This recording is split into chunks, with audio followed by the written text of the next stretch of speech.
Welcome to Monday Night Live, the must-see YouTube show all about Notre Dame football from the staff at Inside ND Sports and the Rivals Network that's inching its way toward viral status. Thanks to you all, or as Carter Carl says, y'all.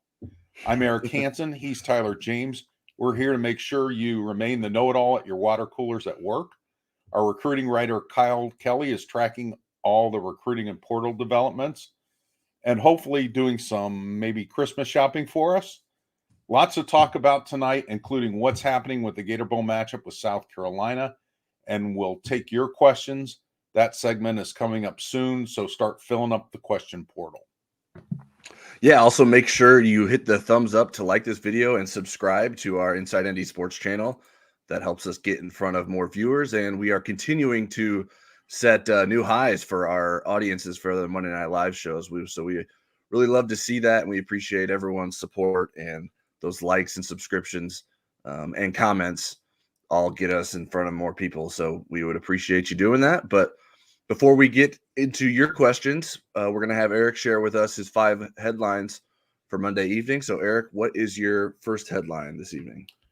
Well, we're going to start with the Gator Bowl war of attrition. And Notre Dame, as you know, plays South Carolina January 30th in Jacksonville in the Tax Slayer Gator Bowl. So we're going to take a little bit of a reset on who's not playing in the game. Right now, Notre Dame has 2 NFL prospects that won't be playing in likely first-rounder tight end Michael Mayer, possible first-rounder defensive end Isaiah Foskey, and then they have 5 players in the transfer portal who have elected not to play in the game. South Carolina has caught up and passed Notre Dame in terms of players not playing.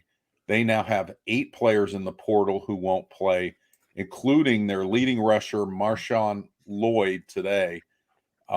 Their second leading rusher is actually their tight end / fullback, Jaheim Bell. If I butchered that, I'm sorry, Jaheim.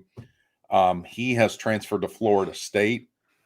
So they're down to like their 3rd or 4th string running back, and they don't rotate quite like Notre Dame does. So 8 in the portal. And then also today, defensive lineman Zach Pickens, South Carolina's best defensive lineman, productive 4-year player for them, former 5-star recruit. He is announcing for the NFL, and he told reporters today, quote, I'm not playing in no bowl game. They can have the bowl game. That was hilarious. Yeah. The other player that we think will not play in the bowl game due to entering the NFL draft is cornerback Cam Smith, who's a really highly regarded corner for South Carolina. Part of the reason that their pass defense isn't the disaster that their run defense is. And then South Carolina's also lost their offensive coordinator in Marcus Satterfield. He left for Nebraska. However, they did find their new offensive coordinator, I believe today, and it was Arkansas tight ends coach Dow. Say the last name for me. Tyler Logains, is it? I just thought it was Loggins, but I honestly don't know. Sure, I don't know that for certain. Dow Loggins, who uses your computer, Loggins, he's taken the job. He's 42-year-old. He spent most of his coaching career as either a quarterback's coach, an offensive coordinator, or both in the NFL, including one season with the Bears.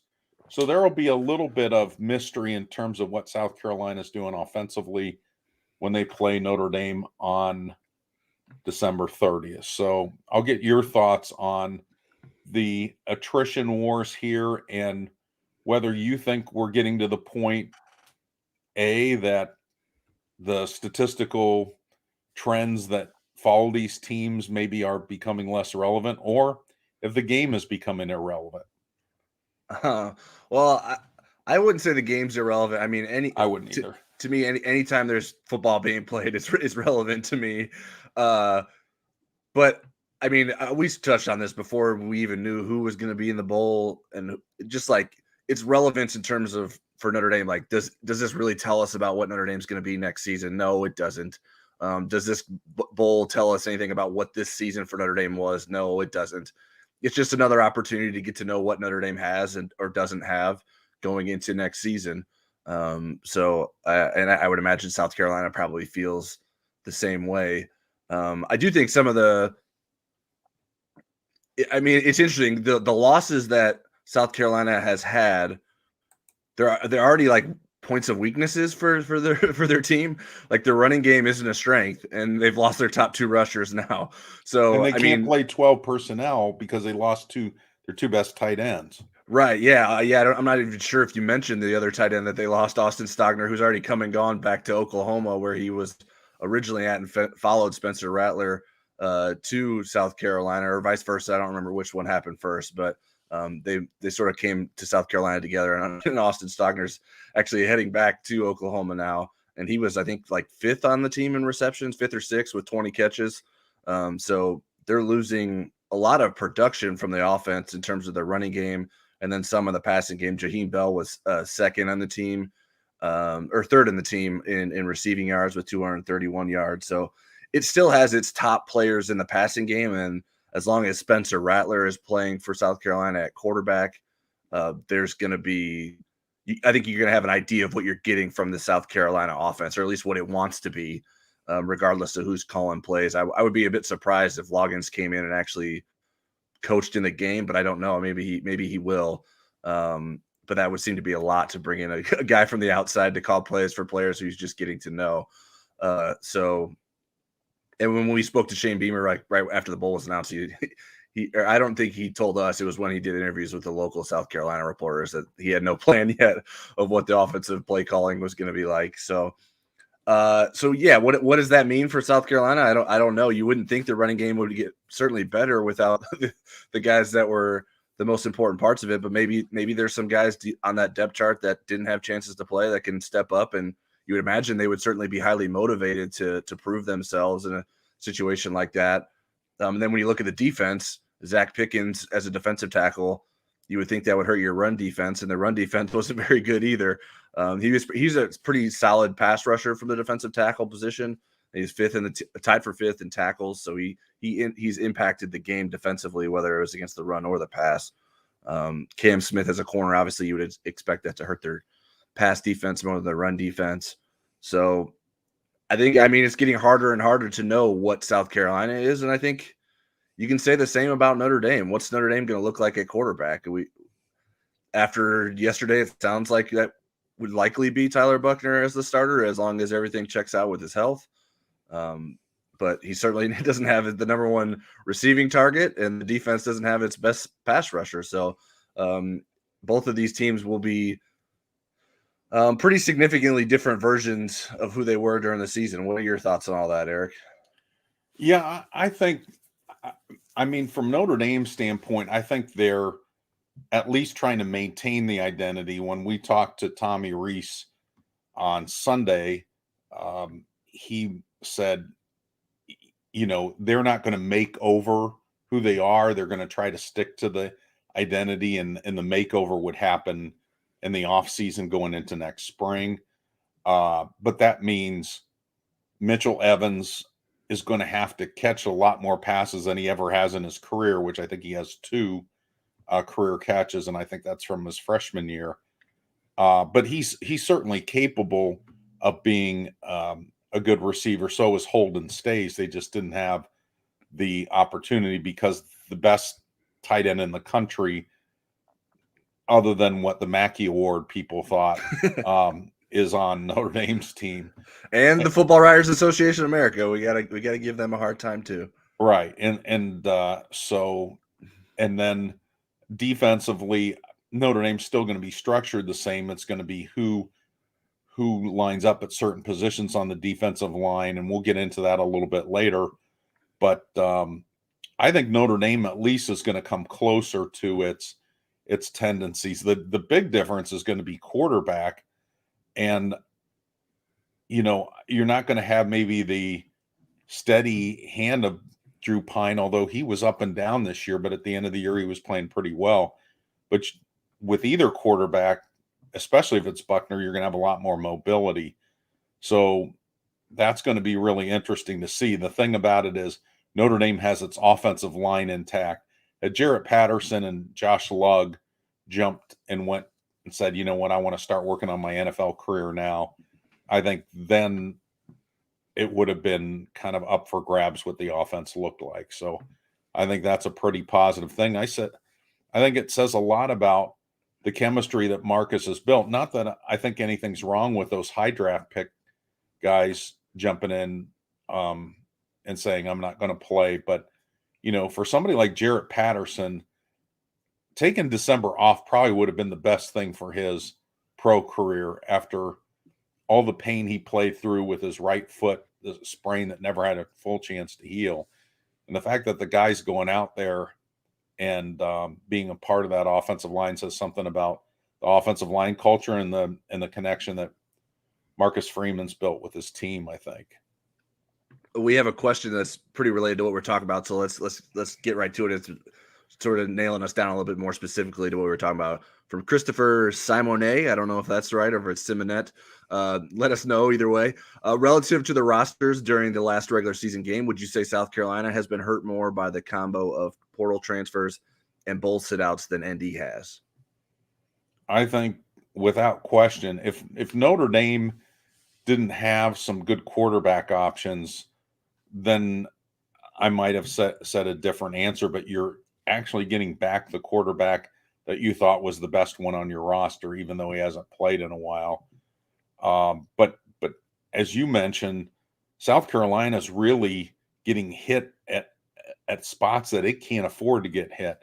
You know, losing those tight ends, losing the leading rusher, they are going to be more one-dimensional than ever in playing Notre Dame, and that plays into what Notre Dame does well defensively.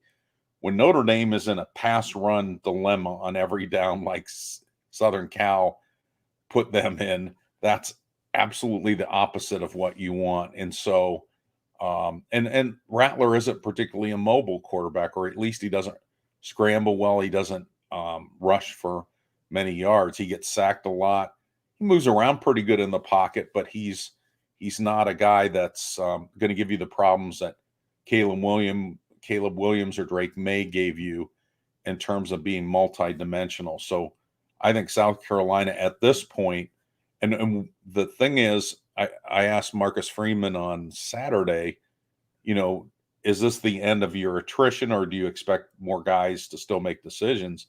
And as far as he was concerned, he felt like this is it, that Notre Dame has kind of reached, you know, there could always be surprises, but, you know, he felt like there's not going to be any more. I think South Carolina could still have more guys kind of trickle out off their roster in the next week or so.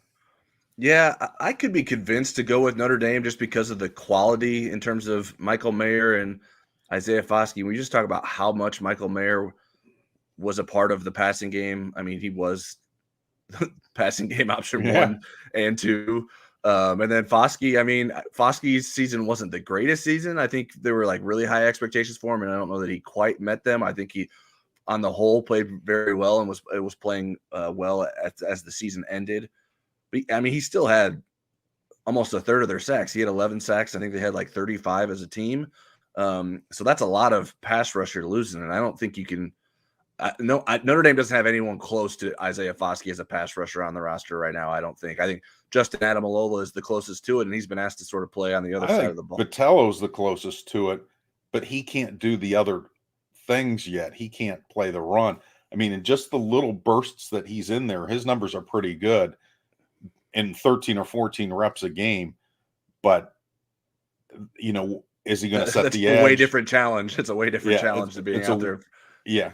It is. It is a way different challenge playing 50 snaps or even 45 versus the 13 or 14. But yeah, Justin Adamalola is pretty darn good too. Yeah, but Botello's gifts are like his just intensity and his motor, whereas Foskey, like, he has that, but he also had like his physical skill set is like, oh, you look at Isaiah Foskey, you're like, that is a defensive end. Yeah. Jordan Botello isn't as an obvious, like, okay, what does he do exactly on the football field? But if he's coming at you, you don't want him to be the one coming at you.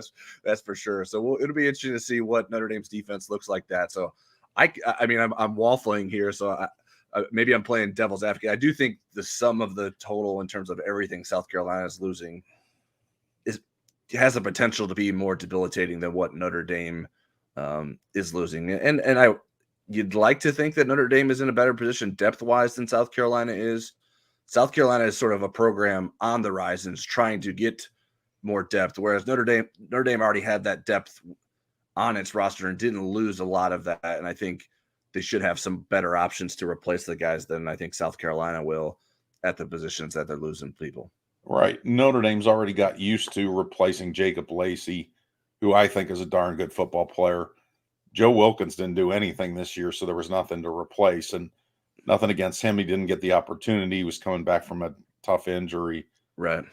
So it's really comes down to Pyne, Foskey, and Mayer versus what we expect to be 10 guys, at least from South Carolina, once Cam Smith. Cam Smith is their best defensive back by far. I mean, he's in most of the rankings of cornerback pro prospects, he's usually 2 or 3 listed, second or third listed among draft eligible corners. So that's a big loss for them. All right. Well, thank you, Christopher, for saying that question. If other folks have questions, please send them in. The queue is empty for now. We will circle back to those as we go through our Monday headlines today. So let's get back to those, but please keep sending them in. If you don't know how, make sure you click through on YouTube. If you're watching this embedded either on our website, on our message board, or on Twitter somewhere, make sure you click through to YouTube. There should be a YouTube button. You can click on it or just says YouTube and it'll take you to the site. And then if you're on a desktop computer or a laptop of some sort, you on the right-hand side, there should be a comment section where you can submit. I don't know if it's labeled comments or chat. You should see, for instance, Patrick Shields just sent a comment. You should be able to see where that comment is, and you can comment below that. And then if you're on a mobile device, it should be at the bottom of your screen. So hopefully you can figure that out. If you can't, we'll have Eric teach you next time. Do not try to send your questions telepathically. They will not make it through. No, but I did leave a branch empty if anyone wants to send a pigeon my way. There you go. All right, Eric, let's get to your second Monday headline. Boy, there was a lot of stuff going on this week. This one kind of falls in between the big headlines. It's managing the big and the little pictures. And what I'm talking about is, this is Marcus Freeman's second bowl game experience as head coach. He had the Fiesta Bowl last year, and it was really about stopping the hemorrhaging from the recruiting class in the early part of December. Once Brian Kelly left and Marcus was named head coach, he had especially offensive recruits. He had to go meet a lot of those guys for the first time. And then it was kind of a mad rush to figure out roles for the Fiesta Bowl among the coaches that were still on the team. And then Marcus kind of said, well, this is all about the seniors. We're going to put everything into winning the game. And then it didn't happen. I like what he's doing this year, where he's really kind of multitasking and prioritizing the right things. So the recruiting calendar is a little bit different this year. And he's taken advantage of that in terms of when Notre Dame's exams are, which is this week, and what the schedule's been up to this time. And they have worked recruiting. I mean, they've had to play defense a lot in recruiting. They're still trying to add players. They're looking at portal prospects. A lot of that's kind of clandestine, where they're not taking pictures and putting them on social media too much. Mm-hmm. And then also developing a winning game plan and giving reps to the middle to the lower part of the roster, as Marcus says. And what he means by is the guys lower on the depth chart, usually young guys. This was something Brian Kelly was really good at doing most years. I think 2012 was a rare year where they didn't do any of it, did a little bit less of it in the playoff years of 18 and 20. But otherwise, very valuable time. And I think in the 4 practices that Notre Dame's had, those younger guys have gotten most of the reps. Now, as we get closer, once practice resumes on Saturday after finals, then we're going to start getting less and less of that. But one of the byproducts, I think, is being able to find out who's going to help you in the bowl game, not just who's going to help you next spring. And so there's players like Jalen Sneed that are kind of moving into the forefront and getting a longer look. And I think that's exciting both for the bowl game itself, especially with a South Carolina kid playing against South Carolina, and for next spring. So I kind of wanted to get your thoughts on that, Tyler. Yeah, I mean it's an interesting time in figuring out how they get a handle on it. There's so many things going on that it's a serious balancing act, and I think that sort of lent to this year was the first year that immediately after the USC game, or in other years the Stanford game, Notre Dame wasn't allowed to stay out on the road and recruit, and that wasn't specific to Notre Dame. That's a new NCAA rule that it's a dead period after that last regular season weekend, and that's to allow some of these things to occur, to sort of manage your roster, get a sense for who wants to come back and what you're doing before you get back out on the road to visit with recruits during the contact period. And the new wrinkle this year, I mean, I think you were allowed to do it previously, but I don't know that it was something that really came across my radar or that I was aware of, is that you could go ahead and visit with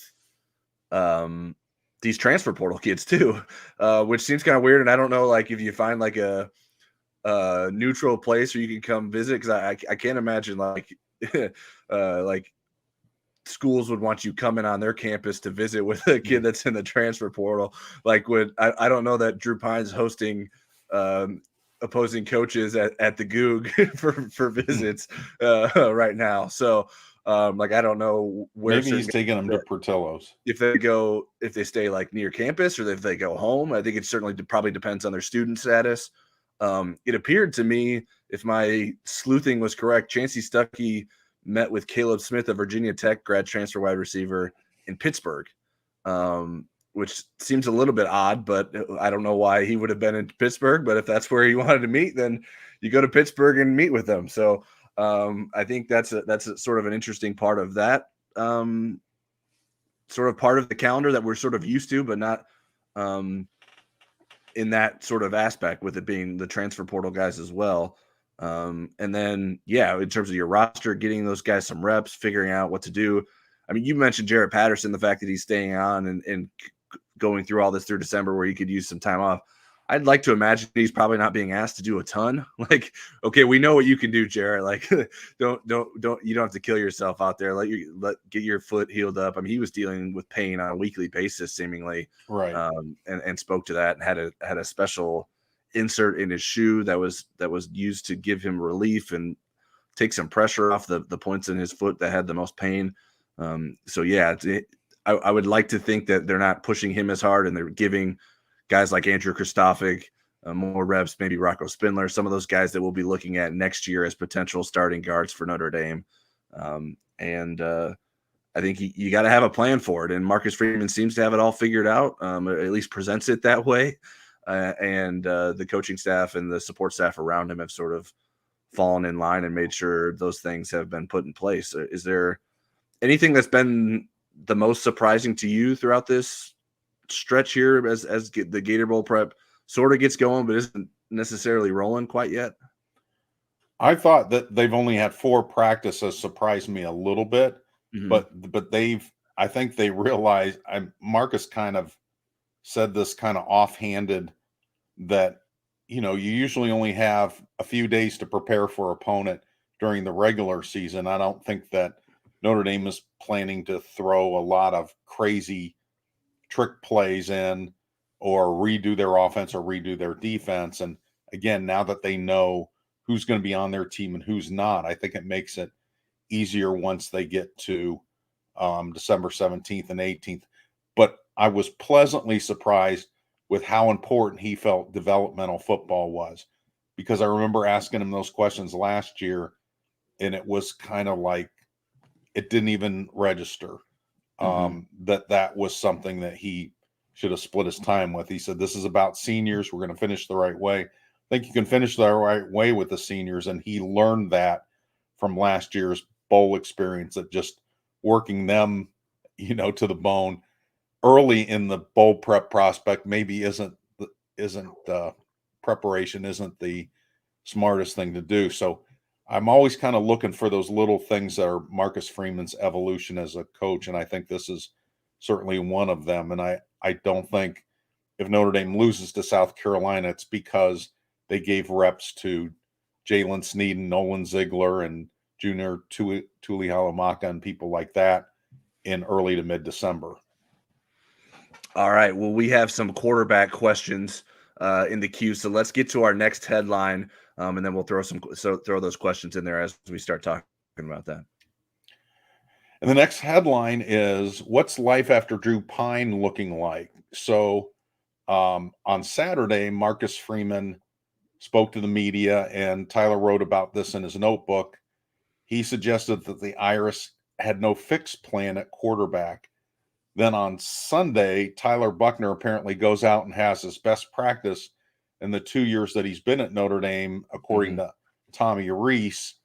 And that doesn't mean that he's the starter, Steve Angeli's not going to play, or, but it was very encouraging, some of the observations that Tommy had, that this early into meaningful practices, that Tyler Buchner not only kind of has recaptured maybe where he was in August and September, but he's moved ahead of that point. And I think that's really encouraging. Now, it doesn't mean there won't be some zigzags backwards, but I thought that was pretty significant. And then he had also really good things to say about Steve Angeli in terms of how valuable it was for him to be the number 2 quarterback this year in terms of his future development, not necessarily this bowl game, but in terms of him being able to compete down the road, having not been the scout team quarterback all year. He gave that role up when Tyler Buchner was hurt for the year. He went up and was taking, as we call them, varsity snaps. The number 2s on Notre Dame get 40% of the practice snaps. So he progressed a lot of this year. So the quarterback situation beyond the portal edition looks to be in a pretty good place, barring an injury going into the spring so far, based on what we've seen. The other part about the whole future of the quarterback is beyond the bowl game. And we discussed last week a lot of the portal possibilities.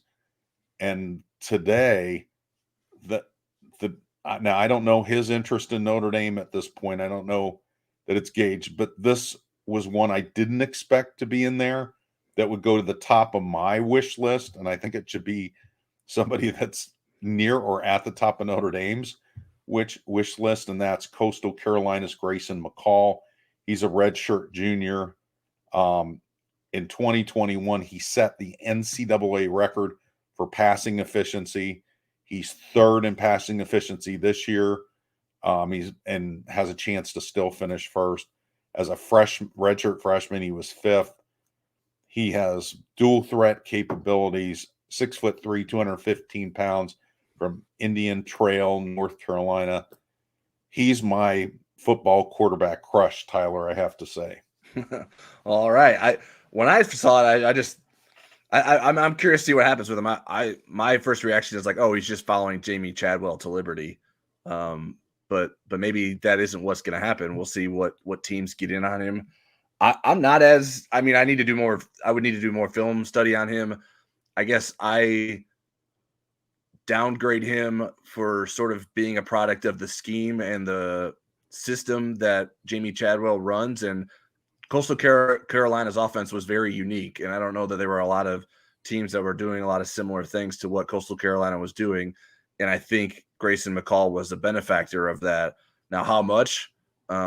Or did that scheme work because of how good he is? I think we'll probably find out whether it's next year or in the next few years. Well, he was hurt a couple of games this year, and it didn't work nearly as well when he was not in there. Sure, yeah, and I mean, obviously, and we see, like, with a backup quarterback, it's not easy to just plug in and replace a guy right in the middle of the season.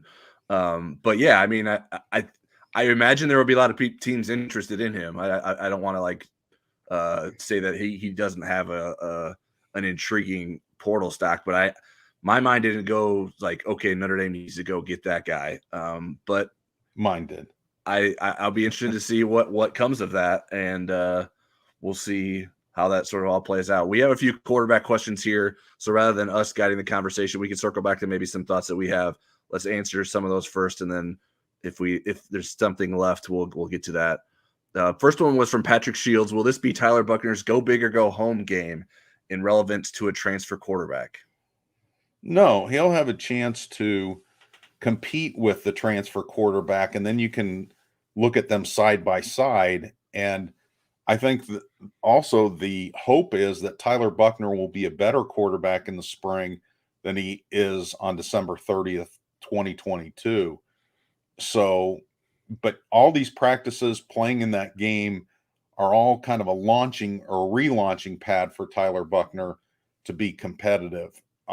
If Notre Dame gets one of the quarterbacks that's near the top of my own personal list, then I think it's going to be difficult for him to do that. If it's somebody a little bit farther down, I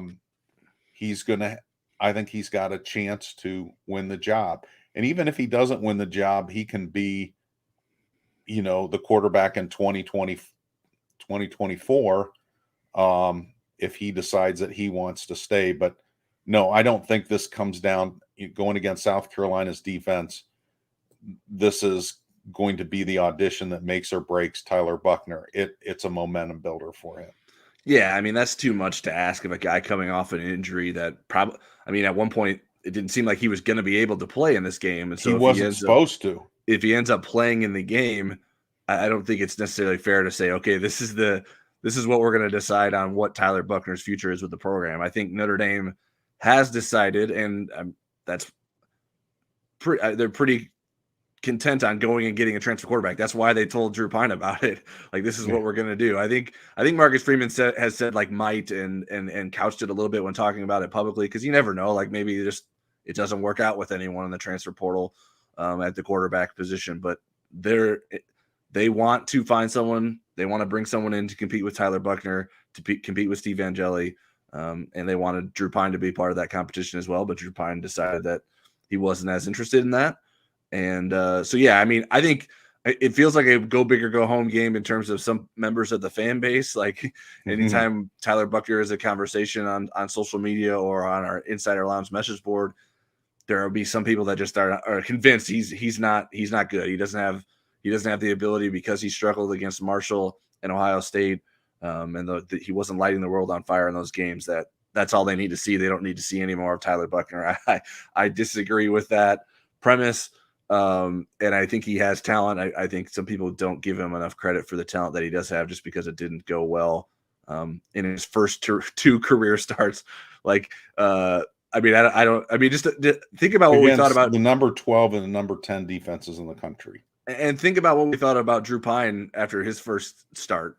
like it's like, oh my gosh, this is going to be rough. His first half was brutal. And then he got it figured out a little bit, and then he fixed some things, and then he went up and down. And that's what happens when you don't have that kind of experience. It doesn't happen to everyone, but it happens to the vast majority of young quarterbacks. So I don't think this bowl game for Tyler Buchner is going to have like some grand consequence. Now maybe if he goes out there and gets seriously hurt in a different way, like then it has some relevance for him going into next season. But I would, at least as it relates to his shoulder, Notre Dame's not going to put him out there if he was in a position to do some serious damage that was related to his recovery to the injury that he suffered earlier this season. All right. This one is from Bump in a Fog. Regardless who starts at quarterback in the bowl game, do you think both Tyler Buchner and Steve Angeli will play? If Buchner gets the start and Angeli doesn't get any snaps, should we be concerned about his development? I'll answer the last part of that. No, I don't think we should be concerned about his development. Again, Tommy Rees they're pretty high about Steve Angeli's ability to compete in future seasons. He's a true freshman. He played 7 snaps all season. I think some of it's going to be flow of the game thing. Some of it's going to be Tyler Buchner's physical conditioning. And again, when we talk now, I know it's a different position, but when we talked to Blake Fisher last year, or we talked to him this year about his journey last year where he got injured in the very first game, then came back and played in the bowl game. And he said, let me tell you, it was hard. He goes, it was hard in so many ways, mentally, physically, just felt kind of lost in that game. Even though he impressed a lot of people on the outside, he said it was a real struggle. So we're not sure that Tyler will play the whole game by design. We don't know what the score is going to be, but Tommy's pretty much a flow of the game type of guy. I would think Steve Angeli would get at least maybe one series that's scripted for him just to get a look at him, because we are, as Tyler kind of said at the very beginning, we are kind of looking at this more as, learning things about your team toward next year than we are trying to define what's happening with this team this season. You want to win the game, but you want to learn about your team and you want to develop it. Yeah, I mean, I would like to see Angeli to play, but I mean, if Tyler Buckner gives you the best chance to win the game, I think you just play Tyler Buckner.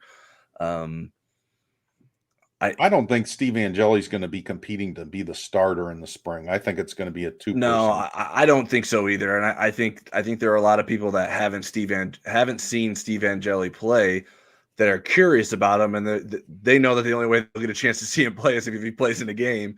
Whereas, I mean, we've just at least seen him some in practice. We haven't got to see a ton of him yet either, but he wasn't someone that when he came into Notre Dame, it's like, I need to see Steve Angeli play as a freshman. That was not what I thought of Steve Angeli. So to me, it doesn't say anything long-term about Steve Angeli's progress if he's not able to get in this game, or that he wasn't able to get in more games earlier in the year. I think it, now maybe it's just confirmation bias, whereas I just feel like that was what my expectation for Steve Angeli was. And so the fact that he didn't necessarily exceed that didn't really change my opinion much. So I don't see it as a big like statement about Steve Angeli's career if he doesn't play in this game. I wasn't laughing at your answer. I was giggling because I saw the Golden Playbook. What's up, guys? That'll be the easiest question we get all night. Well, what is up, Eric? What is up is, gosh, all kinds of things. We're right in the middle of talking about quarterbacks, but there's a lot more up. We've got a couple more headlines we'll get to after we're done with the quarterback conversation here. All right, I got some more quarterback questions for us, as you can imagine. Philip Eddy asks, we are still a week and a half away from signing day for transfers. What timeline do you expect for ND to name a quarterback transfer, and what are you hearing of the market for Drew Pyne? For transfers, the timeline. When do you think we'll know who Notre Dame's quarterback transfer is? I guess I think after their bowl game, because I think Grayson McCall is going to play in his bowl game. They play in the Ticket Smarter Birmingham Bowl against East Carolina, maybe 3 days before Notre Dame plays in its bowl game. But there's a couple of possible portal guys that aren't in the portal yet that they like. Michael Pratt from Tulane, Sam Hartman from Wake Forest.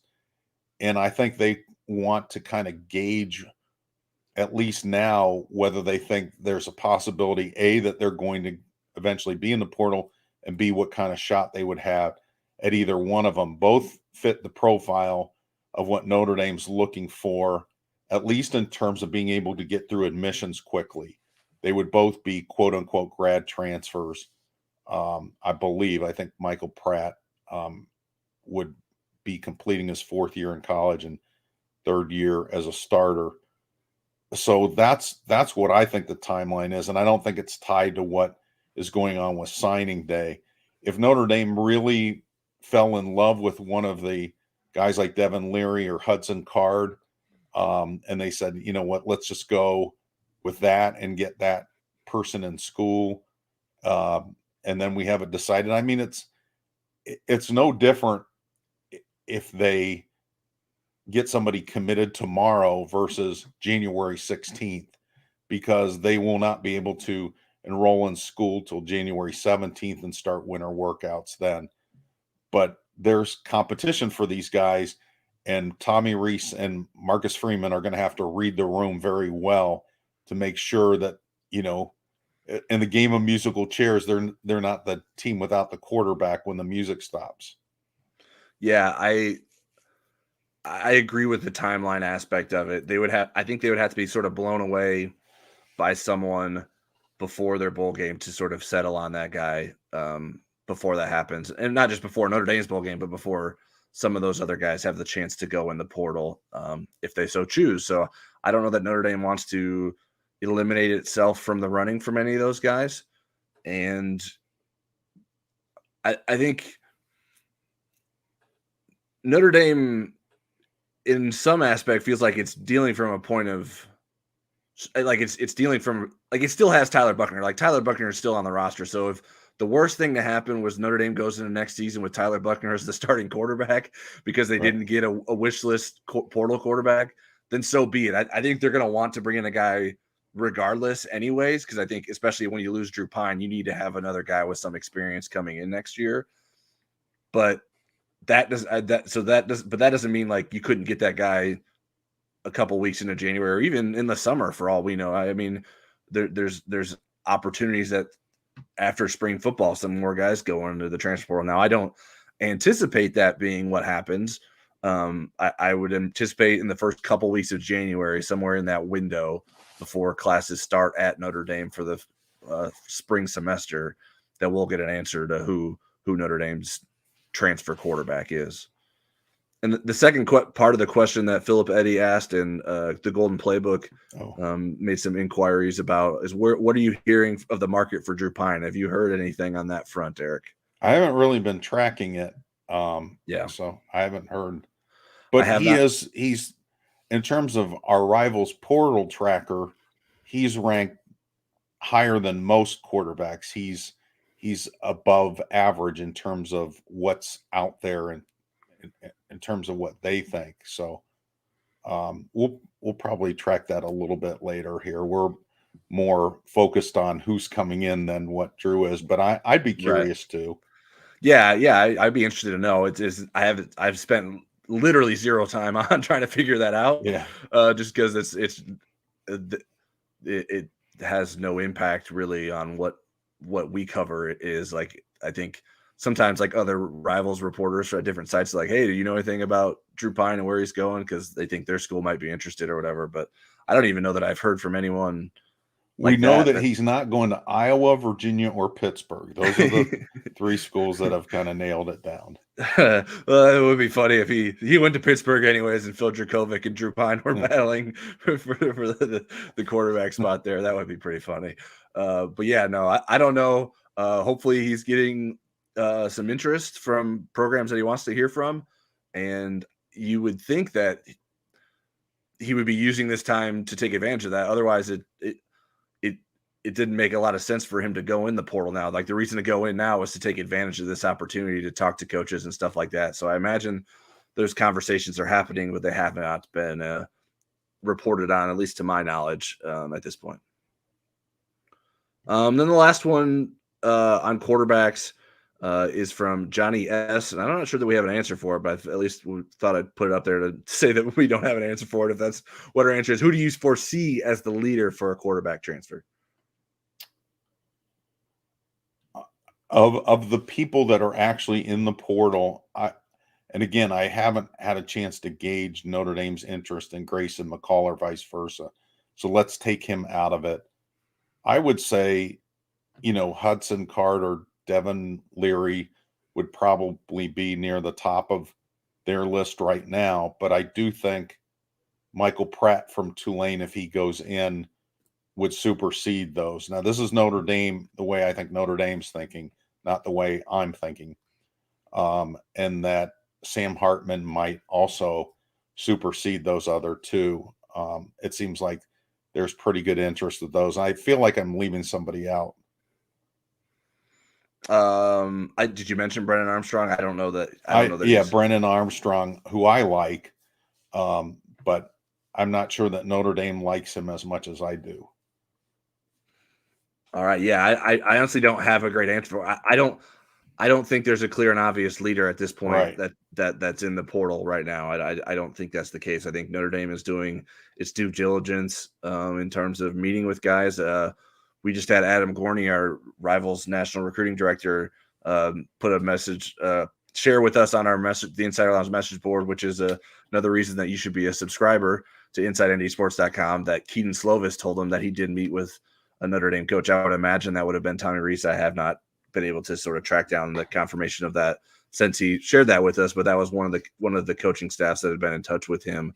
I don't know that Keaton Slovis is at the top of Notre Dame's list either, but I think that just shows you that Notre Dame is going to look into all the various options that exist out there into making a decision. And that's why, as we've been reporting on where the coaches are on the recruiting trail, we haven't had Tommy Rees in as many of those reports because most of his work has been done, as we understand, with trying to find some portal quarterbacks, and those activities have been much more closely guarded from Notre Dame's side of things, and not just at quarterback. For I think beyond quarterback, that we're more or less relying on being able to report things based off what the transfer prospects are willing to tell us versus the information that we can get out of Notre Dame. The transfer information is being guarded much more closely, and I think it's just because it's more complicated getting a transfer into Notre Dame, especially if they're an undergrad transfer.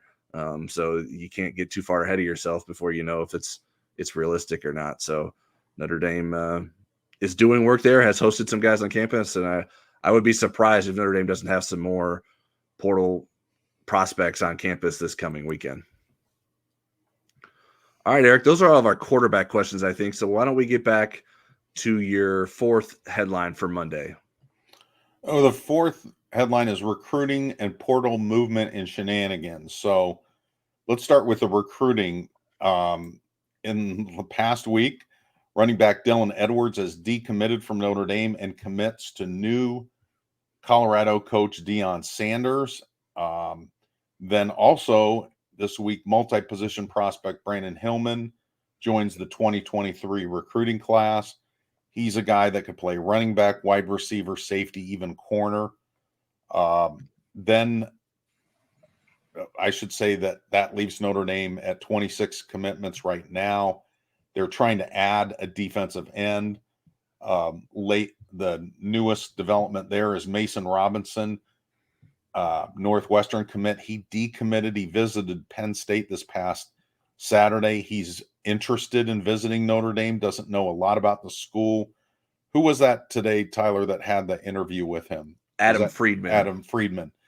Adam Friedman talked to him, and he sounds very open to hearing more about what Notre Dame can offer him, but they're kind of starting from scratch with about a week and a couple of days before the early signing period. And he does still want to, he said he still wants to sign during the early signing period. Notre Dame also lost a 2024 defensive end and Brandon Davis Swain from Michigan.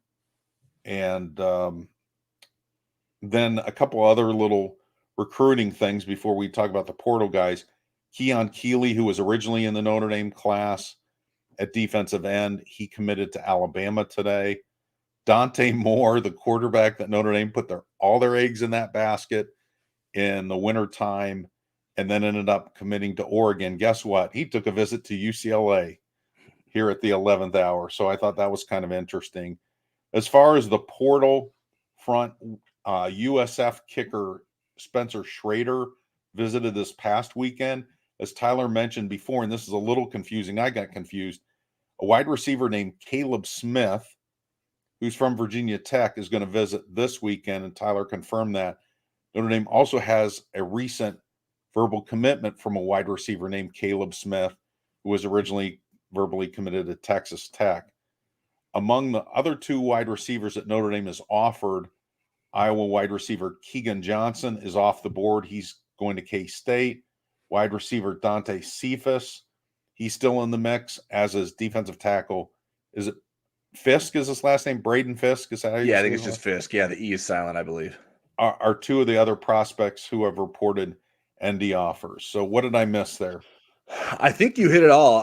There were a couple things I wanted to add to Mason Robinson. I would be surprised, at least based off what I've been hearing and what Kyle Kelly, our recruiting reporter, has been hearing, that he would end up in Notre Dame's class. It seems like Penn State has sort of jumped in the pole position there. We'll see if there's any sort of late movement there, but Notre Dame has been trying to potentially get a Viper at the end of this recruiting class.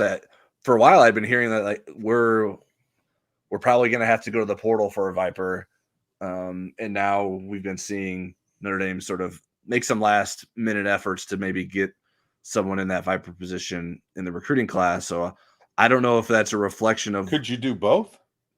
I think you could do both, yes. Yeah. But I think it just sort of heightens the need for a Viper. Now, in the scenario that Keon Keeley ended up at Notre Dame, then I don't even think you would need a Viper Right.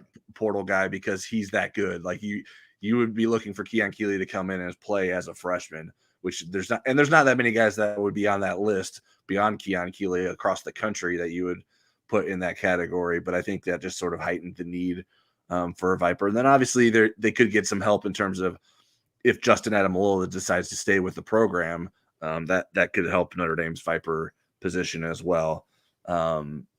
So that's I think sort of the one position we're monitoring still with the 2023 class. At least in terms of additions, we're continuing to monitor the running back position with Jaden Lamar being courted by Oregon. Yeah. Can the Ducks make a last-minute flip with him? It would have been okay if that would have happened if Dylan Edwards was still in the class, but the fact that Dylan Edwards left, and then if Jaden Lamar would leave on top of that, that wouldn't be ideal. Now, granted, Notre Dame does have a good running back depth chart. Jeremiah Love is the highest-rated running back in Notre Dame's class, so the hope is that even if Notre Dame ends up with just running one running back, he would still end up with its best running back signing. But there's some suspense that's being built there, and I think some real tension there that Notre Dame needs to keep pushing to keep Jaden Lamar in this class. And then obviously Peyton Bowen, we've been talking about him for months. Almost a full year he's been committed to Notre Dame, but just about that long he's been visiting other schools as well. And Oklahoma is the most legitimate contender for him, and has been pushing hard for him. Some of our analysts across Rivals and reporters who cover Oklahoma believe that he will end up in Oklahoma's class. And we'll see what happens there. I've made my prediction that he will stick with Notre Dame. It's hard to feel terribly confident in that, but we'll see what happens. He stayed committed this long. It would be quite a shame if he had stuck with his commitment this long and then just at the last hour sort of ditches Notre Dame. But that stuff happens in recruiting, and Notre Dame has had to deal with that before. So we'll see how that goes. The Brandon Davis Swain decommitment, I think that was a little bit, maybe not with the timing, but somewhat predictable based on him continuing to visit places. I think he was at Michigan for a few games this year. His commitment in the first place was a little bit odd in that he came to campus and committed to Al Washington on the spot. Not only does that, it's rare that kids will just commit on the visit and then also announce their commitment. Like sometimes kids will commit on the visit and then they'll go back home and then set up an announcement plan and do all that. Get a graphic ready. Do some interviews with all the reporters beforehand, and then announce their decision. But he did that. But also, it wasn't someone that Notre Dame going into the weekend was expecting a commitment from Brandon Davis. And that was the Blue Gold game weekend when that occurred. So that was a bit.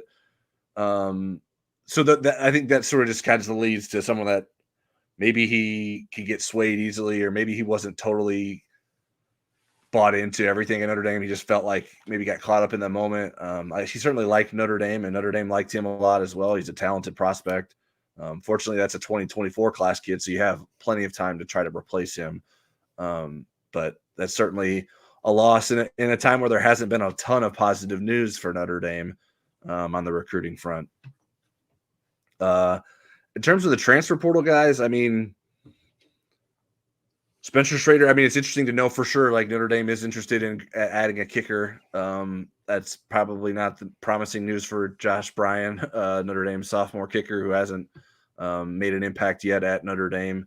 There seems to be some concern there about his ability to do that, and so the opportunity to pursue potentially a grad transfer kicker seems to be there.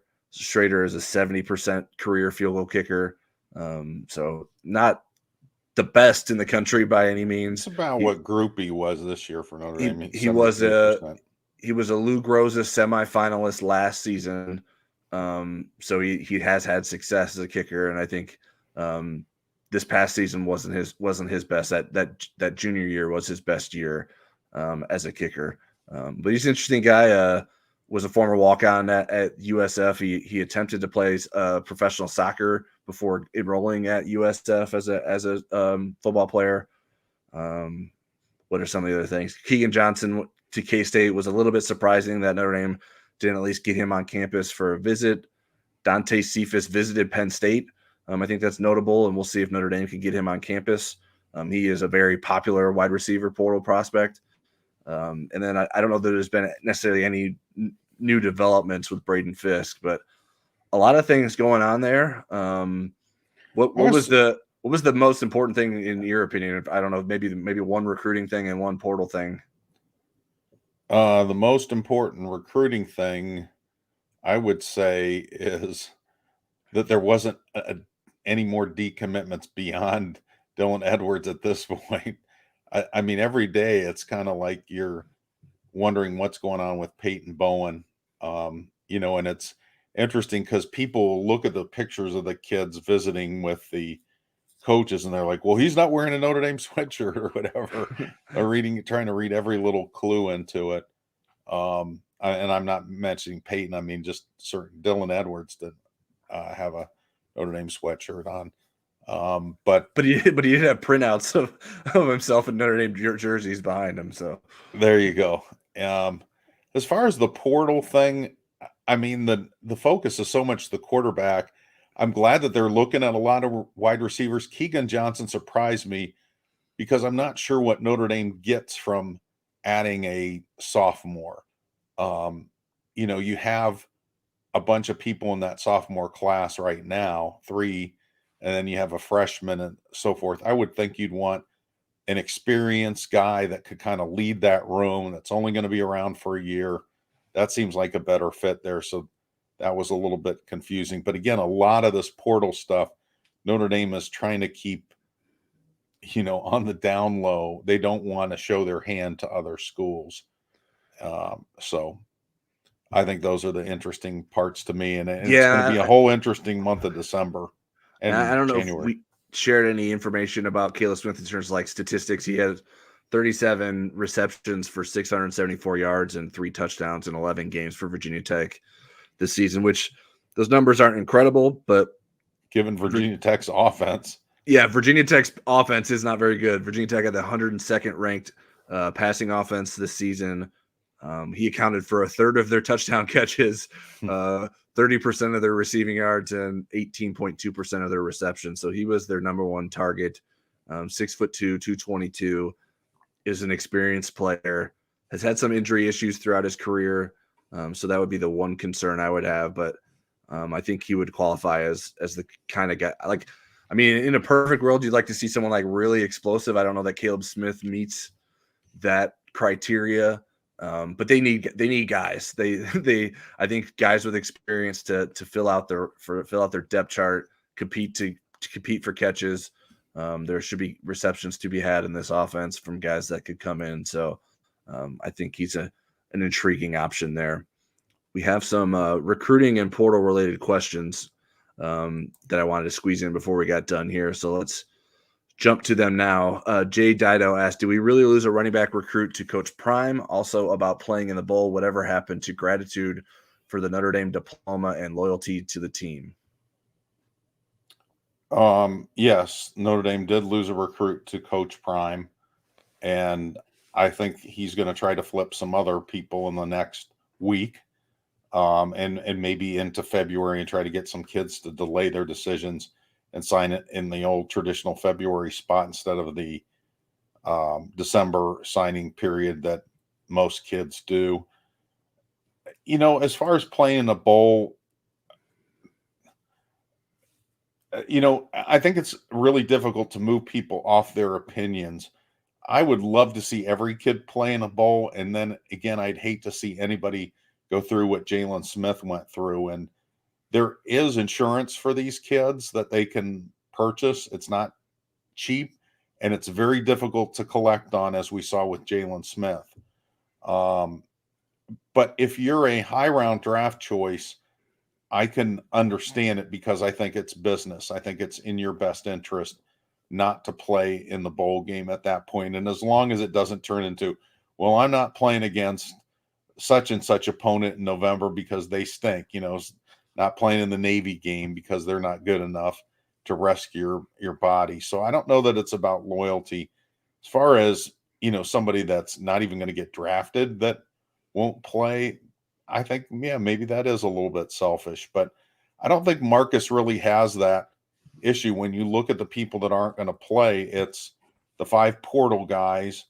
And really with Drew Pyne, would it have made sense to play him over those other 2 quarterbacks that are going to be part of the future? I don't even know that would have made sense, but I can understand why Michael Mayer and Isaiah Foskey. I wish it was like it was in the old days where everybody played before Leonard Fournette and McCaffrey, were the first 2 that kind of set this trend, but we're not there anymore. So we're just going to have to see. The bowls are going to have to be looked at upon a different way once we get to that 12-team playoff, or they may not survive. But I'm going to enjoy the Gator Bowl, the Tax Slayer Gator Bowl this year, one way or another. Yeah, just starting with the bowl stuff. First off, Notre Dame in general was kind of late to the party and sort of this becoming a thing. Like Kyle Hamilton and Kyron Williams sitting out last year were the first examples of that for Notre Dame, and they had been happening for a handful of years now. So I think once that happened, it sort of sets the precedent. Like if you're a teammate of those guys, it's like, well, if they did it, like I see, and I understand why they did it. I supported their decision. So why wouldn't I make the same decision for myself? Now, not everyone feels the same way, and everyone has the right to make that decision for themselves. But I just think, to boil it down to playing one more game, playing in the Gator Bowl, like I just think they've given so much of their time, their effort, their body to Notre Dame to get their diploma, to their team. Like missing out on one game at the end of their career doesn't define like their willingness to give their all for their team, in my opinion. Like that's how I feel about it now. It's not uncommon. Like this is what happens. Both those guys played through injuries at points this year. Yeah, across college football, and the risk is becoming. There just isn't enough of a reward. Other than playing with your teammates and just like knowing that you're not going to be able to gift card, being able to do that again. And I think the Bulls have to figure out if there's a way that they can introduce some NIL things to get more kids to play, if that would be a possibility. But I don't know that.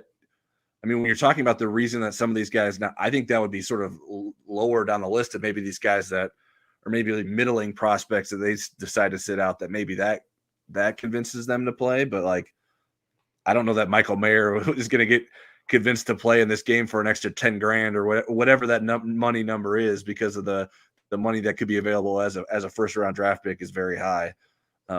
So there are those insurance plans that you mentioned, but who really wants to deal with that? Like, we all have insurance. Like, does anyone enjoy the process of getting insurance to cover anything, let alone millions of dollars potentially? Like, that just seems like a nightmare.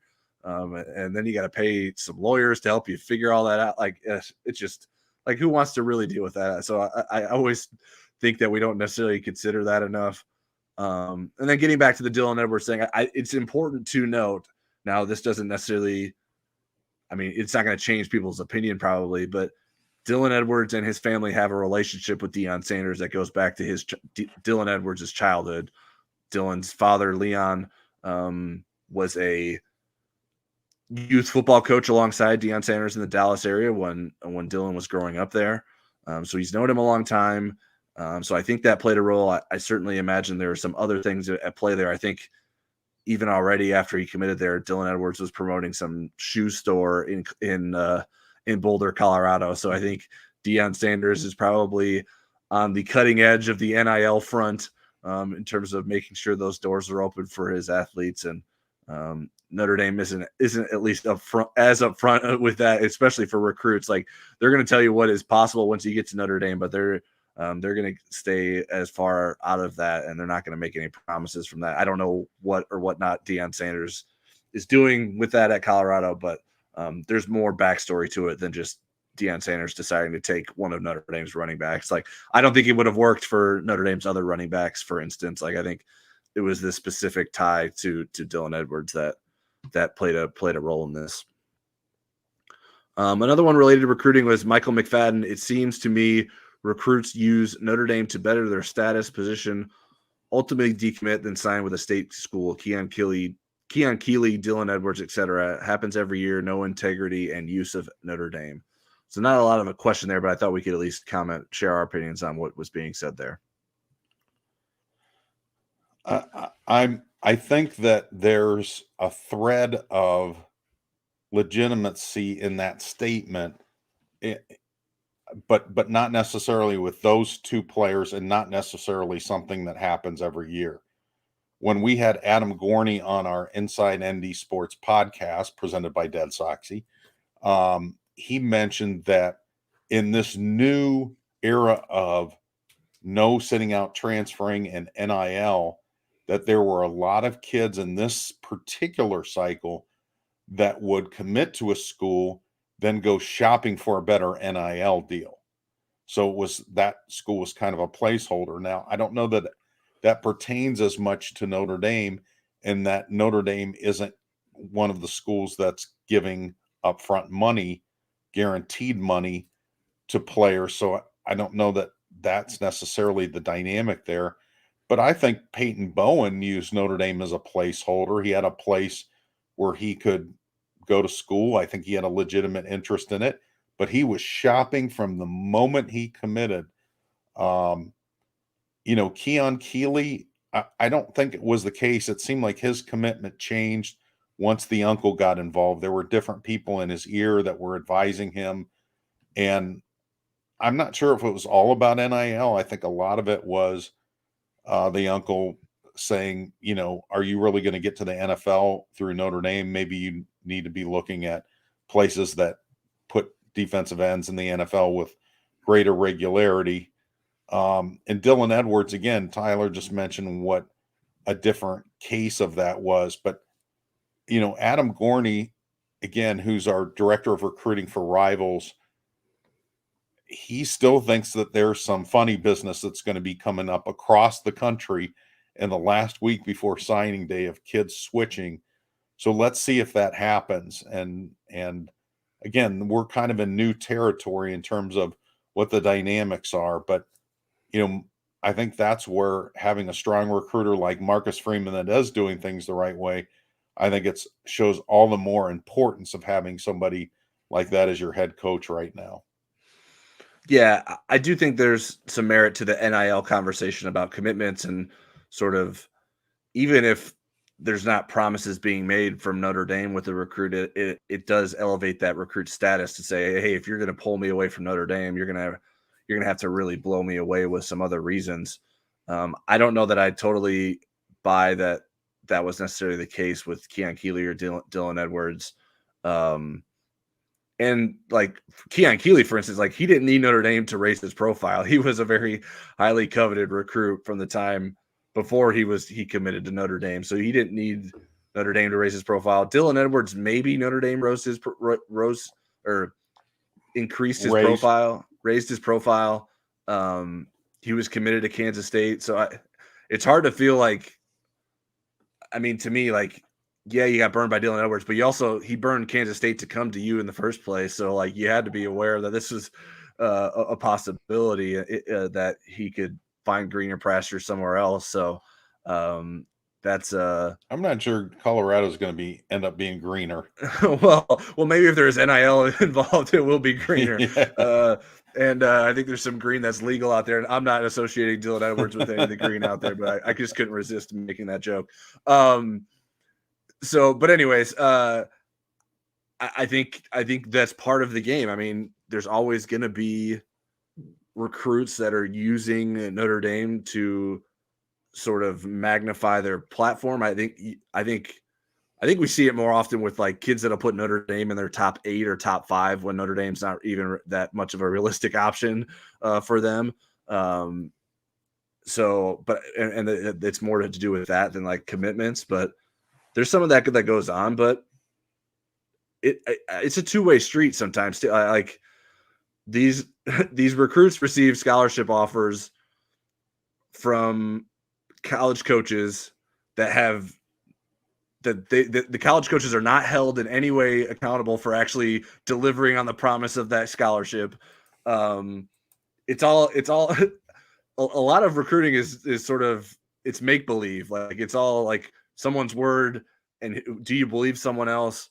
You commit to someone, but that doesn't actually mean anything. So it's all part of the thing. I think it's all fair because that's sort of the way it's used. I think the coaches for a very long time have been in the position of power of having the control when it comes to recruiting. And I think the recruits are getting some of that back with some of the latest developments. And I think it might be leaning into some areas that we're not comfortable with as a like college football fan society. But I think there's lots of different ways that the recruits use the schools, but I think the schools can sort of use the recruits in different ways as well. All right, Eric, those are all the questions we have. Do you want to get to your last headline?